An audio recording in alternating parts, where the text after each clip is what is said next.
Bonjour à tous, bienvenue dans les 18h de Télé Nantes. Youpi, c'est mercredi. Et oui, on est content aussi le mercredi. Et ce soir, dans le 18h aujourd'hui, comme d'habitude, une grande variété de sujets qui sont toutes dans l'actualité. On parlera des Assises de la mer. Elles avaient lieu hier et aujourd'hui à Nantes, à la Cité des Congrès. Et parmi les personnes présentes, il y a le projet Foufoufou d'un armateur qui veut faire un nouveau France. Oui, oui, comme dans la chanson de Michel Sardou. On en parlera tout à l'heure.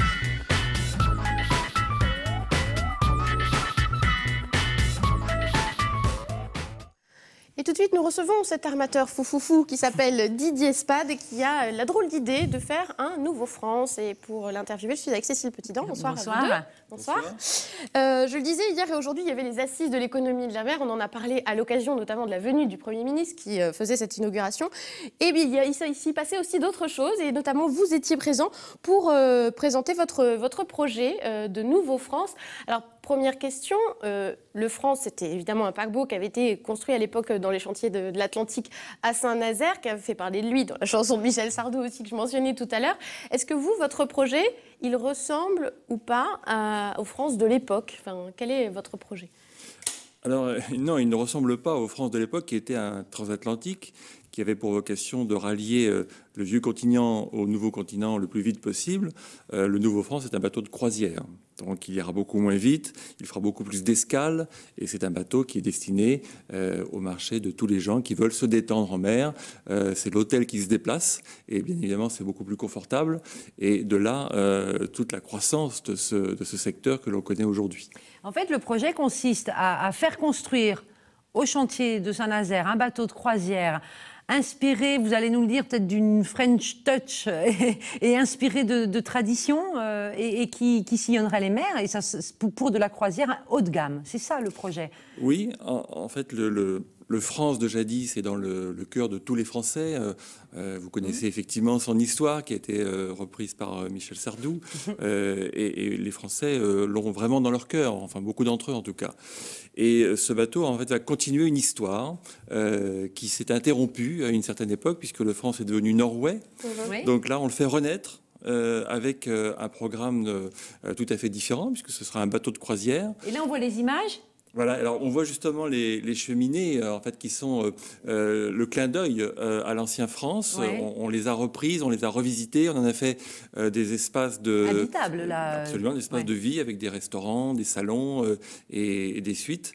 C'est un bateau haut de gamme qui n'emportera que 800 passagers, donc c'est très peu par rapport aux paquebots géants qu'on fait construire notamment en ce moment à Saint-Nazaire et qui peuvent accueillir 5000 passagers. Ouais. Mais là, c'est un autre style. Il y a un énorme marché pour ce genre de bateau. Est-ce qu'Anne-Lise avait raison de dire que vous êtes un entrepreneur fou? C'est vrai que sur le papier, on se dit, mais ce projet est dingue, il est inhabituel, il est unique. Or, vous défendez l'idée que c'est un projet d'entrepreneur. Au contraire, il n'y a rien de plus sérieux. C'est très onéreux, c'est un gros plan de montage, voilà. Oui, c'est un gros projet, improbable selon certains, parce que en fait, quand on est patron de PME, on ne se lance pas dans un projet de 400 millions d'euros. Moi, je dis pourquoi pas. Le marché est là. J'ai à mes côtés des super professionnels, et ce projet est aussi un signal fort pour tous les entrepreneurs français qui sont un peu moroses en ce moment, et juste pour leur dire que tout est possible dans ce pays. Il faut de l'audace, il faut de la volonté, de la pugnacité, mais on a un outil et un pays formidable.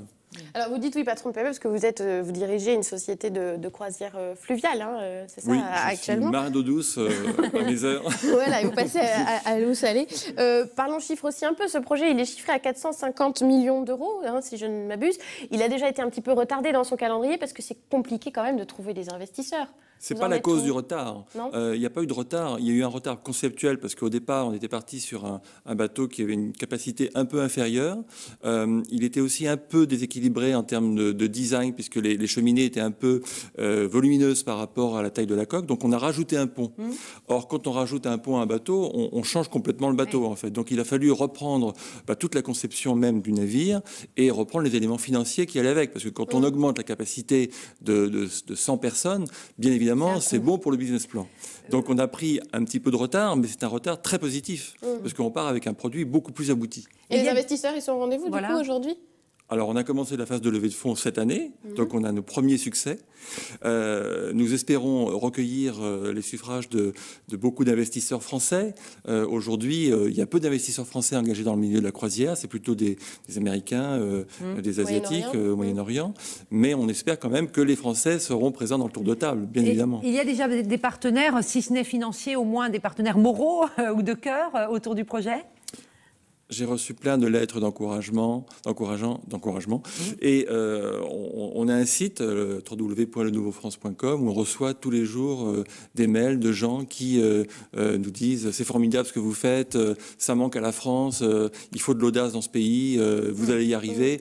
Et rien que pour ça, l'aventure en vaut la peine. Et les retours, ils étaient aussi ceux-là aux assises justement de l'économie de la mer, puisque c'était la première fois, il nous reste très peu de temps, mais que le bateau était montré, enfin la maquette du bateau était montrée. Contrairement à ces 4 années qui viennent de s'écouler, on a pu montrer la maquette au 160e, et par rapport à une image de synthèse, c'est encore mieux, parce que les gens peuvent tourner autour, et ils se rendent vraiment compte. C'était vraiment, peut-être pas le clou des assises, parce qu'il y a eu beaucoup d'autres éléments forts, mais c'était vraiment un très très bon moment. En 10 secondes, si le calendrier, si tout va bien, il pourrait naître quand ce nouveau France ?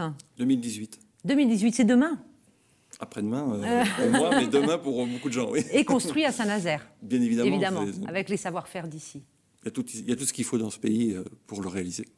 Eh bien, bon vent au projet, on en reparlera. Et merci beaucoup Didier Spade d'être venu, et puis on en reparlera sans doute. Oui. Merci Cécile, à tout à l'heure. Merci.